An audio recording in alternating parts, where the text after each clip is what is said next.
Good morning. I'm Leah Breen with the Office of Educator Excellence, and we are privileged to have here with us today Zainab Elhanim to present some information about equitable access for students to services within schools. And so with that, I'd like to turn it over to Zainab. I would like to preface by saying in the mental health community, we like to put people first. This is a language that prioritizes the identity of individuals as human beings with unique experiences and identities over their mental health status. For example, we avoid describing people as schizophrenics and refer to them as people with schizophrenia. This is the same concept we use to say Black, Indigenous, people of color, BIPOC. I will be referring to BIPOC as BIPOC throughout this presentation. About us.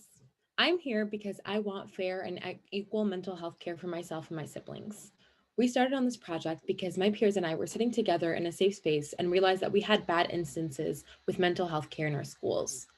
We presented our resolution to our district and we were able to pass a few of those recommendations. We know from experiences alone that if we do not feel well, we are not going to perform well. Mental health was a significant predictor of future academic performance, and that overall students whose mental health improved between first and third grade made better academic progress than students whose mental health did not improve or worsened. In the US, people with mental illnesses are 2 to 3 times more likely to be unemployed, and their employment rate is 15 percentage points lower than for those without mental health problems. They are also more likely to call in sick, often for longer periods, and to underperform at work, and that's based on the Organization for Economic Cooperation and Development. Not knowing how to deal with social aspects of a job is difficult for a person, maybe even now when positions are online. We need to know how to depend on ourselves, and this is why I'm here. What's mental health? We're going to start by defining mental health, traumas, and how that may affect people of color. Mental health refers to the well being of the mind, the ability to cope with stress, a person's emotional state, including trauma such as PTSD, a person's ability to reason and make good, healthy decisions, and overall psychological well being. When we often hear PTSD, we think of military, and that's usually for two reasons. Number one, a lot of service members do experience PTSD, and number two, it happens very, very far away. But post-traumatic stress disorder and adverse childhood experiences is far more common and far closer than we think. 1 in 8 children suffers enough trauma to have lasting negative effects in terms of both mental and physical health well into adulthood. And these 1 in 8 children can expect to experience a lifespan that is 20 years shorter than their peers. So, what is trauma? Trauma is the response to deeply distressing or disturbing events that overwhelms an individual's ability to cope, causes feelings of helplessness, and diminishes their sense of self and their ability to feel the full range of emotions and experiences. It is often caused by a sense of horror, helplessness, serious injury, or the threat of serious injury or death, and it has the capacity to change the expression of genes and the metabome. While mental health does not discriminate and knows no boundaries, society does.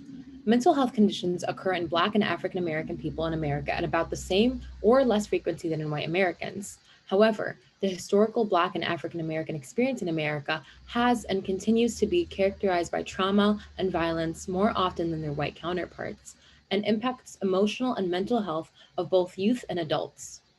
So, who is affected by trauma at a disadvantaged rate? One, refugees with trauma of war and disasters from nations like Syria, Yemen, Guatemala, Mexico, etc. Two, people who grew up in poverty or with parental abandonment. All BIPOC have higher rates of poverty than white people. Three, people who descended from groups who experienced genocide, such as the African slavery, the Jewish Holocaust, or Indian American Holocaust. Four, people who experienced racism, death of a loved one, car accidents, sexual or domestic violence, physical injury, natural disaster, prison stay, etc.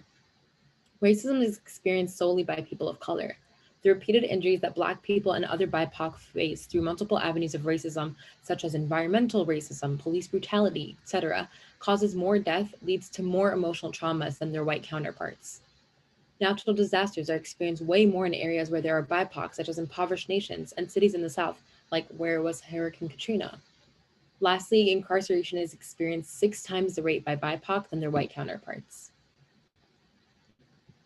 In his 1952 semi-autobiographic novel, Go Tell It on the Mountain, the esteemed Black author James Baldwin asked the question, could a curse come down so many ages? Did it live in time or in the moment? This quote really resonates with us because Baldwin is perfectly introducing the struggle of intergenerational trauma. Intergenerational trauma is trauma experienced in one generation that affects the health and well being of descendants of future generations. And it's systemic.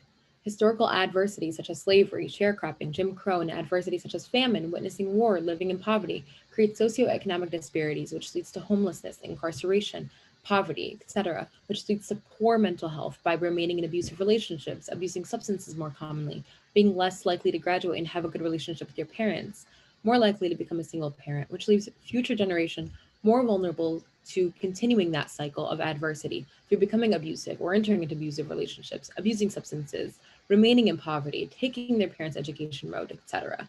This becomes a cycle that can only be broken by fair and equitable mental health care. Racism and discrimination are deeply ingrained in the social, political, and economic structures of our society. For BIPOC, these differences result in unequal access to quality education, healthy food, livable wages, and affordable housing. The 2015 National Healthcare Disparities Report indicated that white parents receive better quality of care than 36.7% of Hispanic patients, 41.1% of Black patients, and 32.4% of American Indian or Alaska Native patients. Sorry, I said white parents, I meant white patients. Um, Trusting a professional healthcare provider is an important aspect in any environment, and it is disheartening that BIPOC cannot even rely or trust medical professionals. More African Americans, Latinos, and Asians receive no mental health treatment for depression compared with non Latino whites. While Daniel Rosen and colleagues found that nearly a quarter of white women with a mental disability receive treatment as opposed to only 9% of African American women. We can eradicate the disparities in our system by introducing trauma sensitive schooling. Trauma sensitive school is a school in which all students feel safe, welcomed, and supported, and where addressing trauma's impact on learning on a school wide basis is at the center of its educational mission. The school supports all students to feel safe physically, socially, emotionally, and academically. There are 6 guiding principles to trauma informed schooling that were made by the CDC's Office of Public Health Preparedness and Response in collaboration with SAMHSA's National Center for Trauma Informed Care. And those 6 guiding principles guide a trauma informed approach, including safety, trustworthiness and transparency, peer support, collaboration and mutuality, empowerment, voice and choice, and cultural, historical, and gender issues. Safe spaces allow for non-judgmental environment where many marginalized groups such as the LGBTQ+ and people of color can share their thoughts and struggles with a group and feel safe. Safe spaces take away the stigmas that many of us feel today. It can help with your mental well-being as you can get to talk about struggles you face with a group that is there to hear your voice and support you.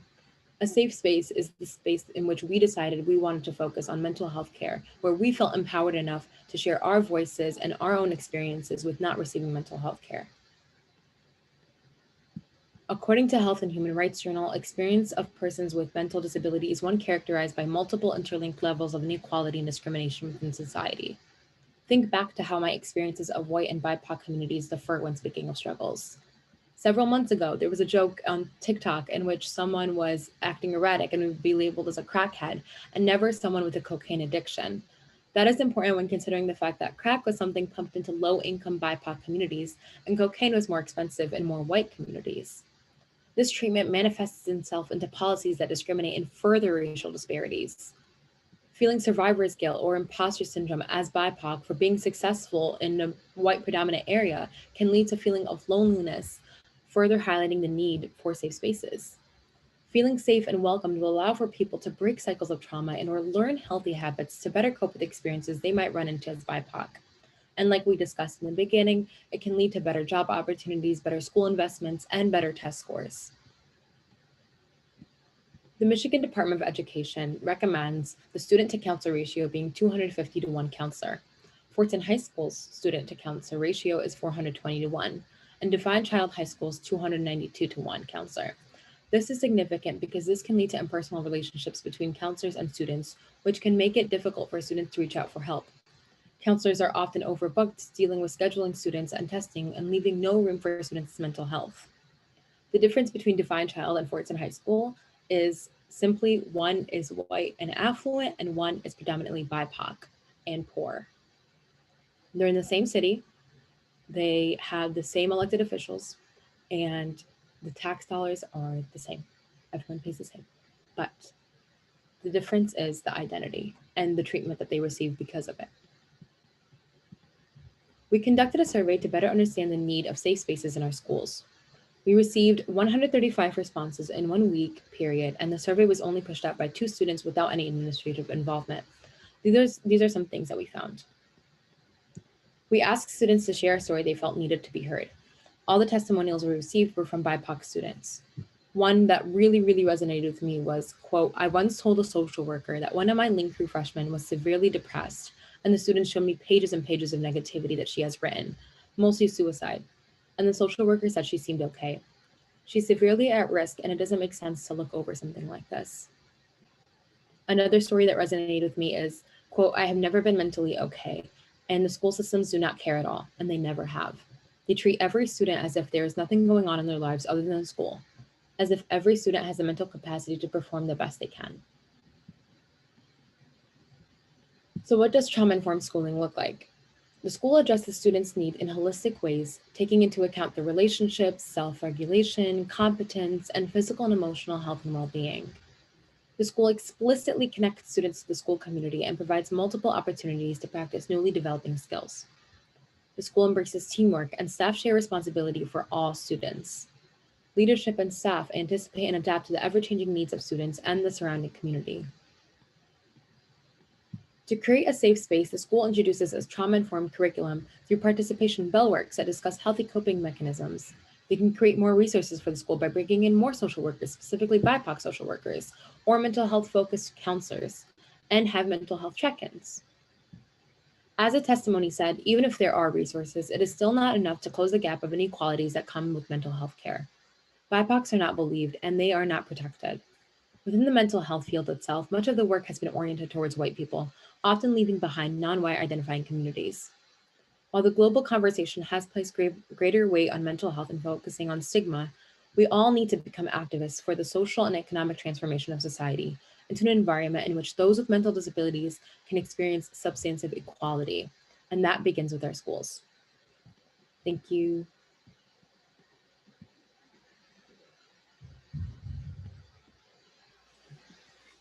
Do I stop share? Okay. Get you. Thank you so much for taking the time to share this information with us today. I really appreciate it. I think student voice is something that's so important on this issue and something that we don't hear enough. And I'm excited to be able to share this opportunity with more people in our educational community. Do you have any other last words or thoughts you'd like to share with us? I think that was it. Okay. Thank you. Thanks for your time. Of course. Have a wonderful day. You too.